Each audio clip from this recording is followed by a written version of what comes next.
Okay, so let's continue with our discussion of REF and relate them to solution sets. Right, so we've been talking about how you take a system of linear equations, form an augmented matrix, then take the REF. Why do we do this? It is possible to read off the solutions for a set of linear equations from the REF, even when there are infinitely many solutions. So let's take a look at this example. We see this example here. Here we have a system of equations with 4 variables, and here is the augmented matrix, row reduction. I'm not going to go through the details, you can look at that yourself.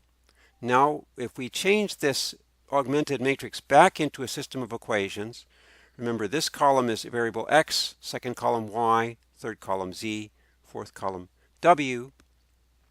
So for instance, this first row gives me x plus 0y plus 0z plus 3w equals minus 5.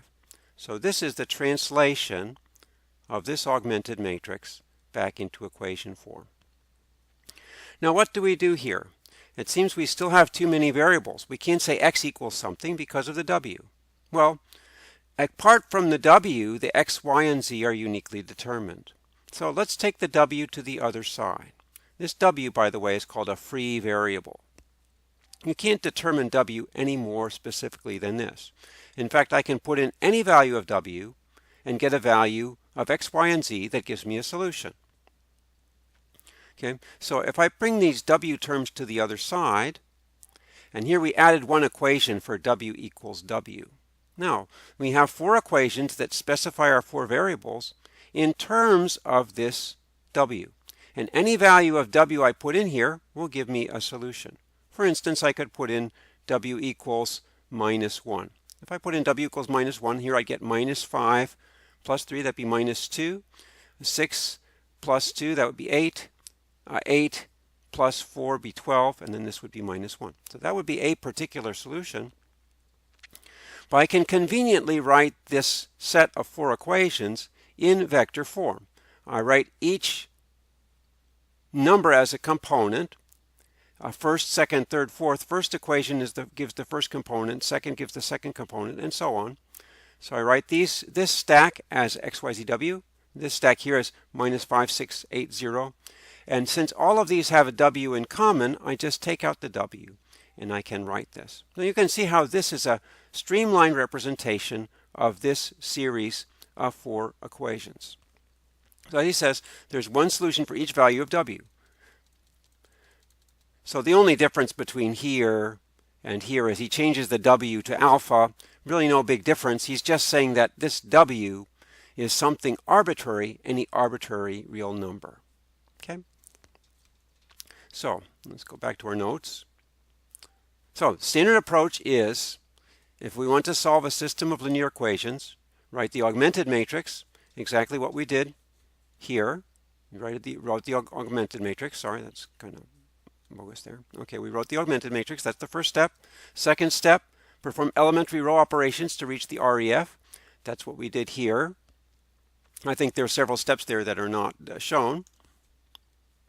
Express the pivot variables in terms of the non-pivot variables. Remember that the pivot variables are the ones that have leading entries in the corresponding column. So the first column is x column, second column y column, third column z column, fourth column is w column. Here I have a leading 1 in the x column, so x is a pivot variable. Leading column 1 in the y column, y is a pivot variable, z is a pivot variable, w is not a pivot variable. So we can express the pivot variables in terms of the non-pivot variables. That's what we did here. We moved the w's to the other side and left the pivot variables on the left-hand side. All right. So the variables that are not expressed in terms of other variables are called free variables. As I said, in this example, my w is a free variable. Right? So we express.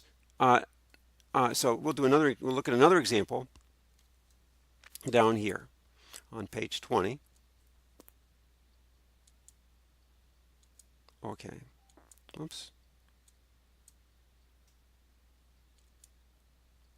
All right. Here we have an example where we're doing the very same thing.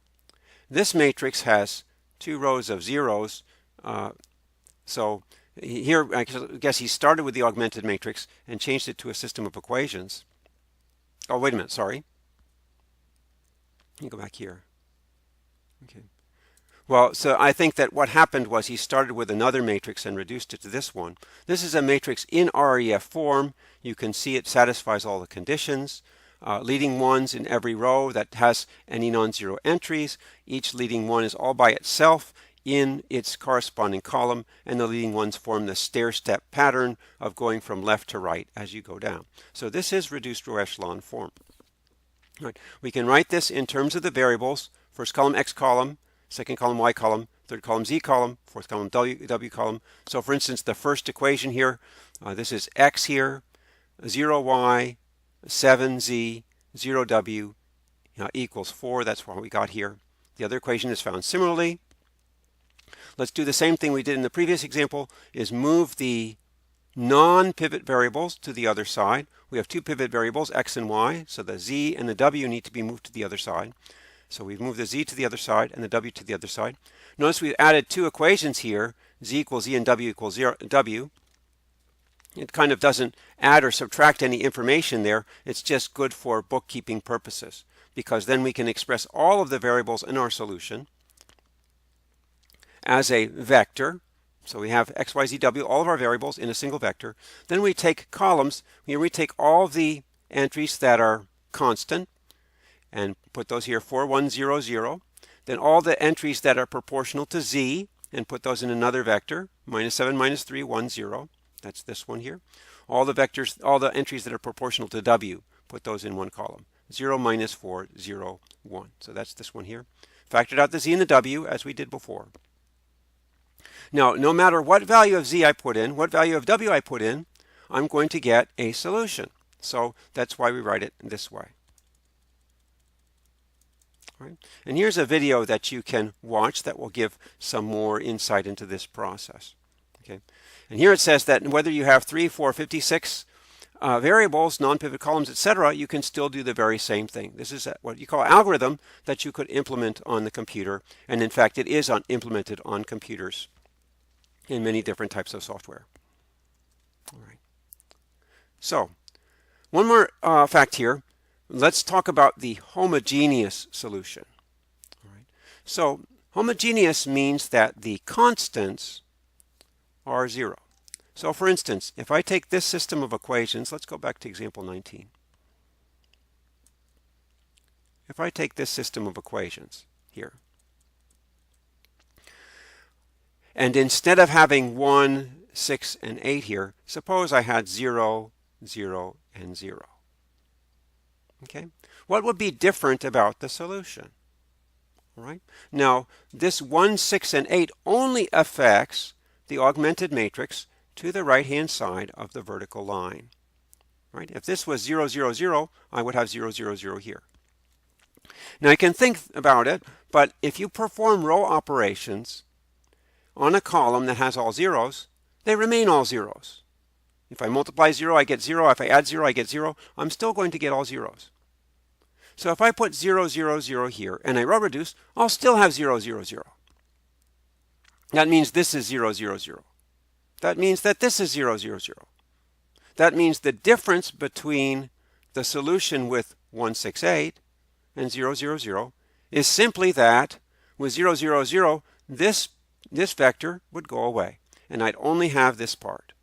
So in other words, the vector that has no coefficient, no variable, would go away. And we just have this part that's proportional to w. All right, let's look at example 20 and see what would happen there. If you think about it, if we did the same thing with 20, here this would be 4, 1, 0, this would be 0, 0, and so on. Here we'd have 0, 0. The only difference in the solution, if I had zeros here, is that this would be 0. And the solution would only be this part that depends on z and w.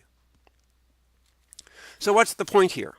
The point is that this system of equations that has 4 and 1, it's not homogeneous. To get this solution, all I need to do is find one solution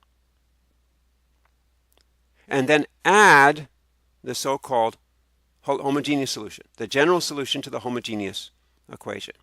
Okay, so we can really divide the solution up into two parts. This vector plus a linear, what we could call a linear combination of vectors, which may be in general will be infinite, because the z and the w can be arbitrary. Well, we will reinforce this idea in subsequent videos, but for now, that's where we want to leave it.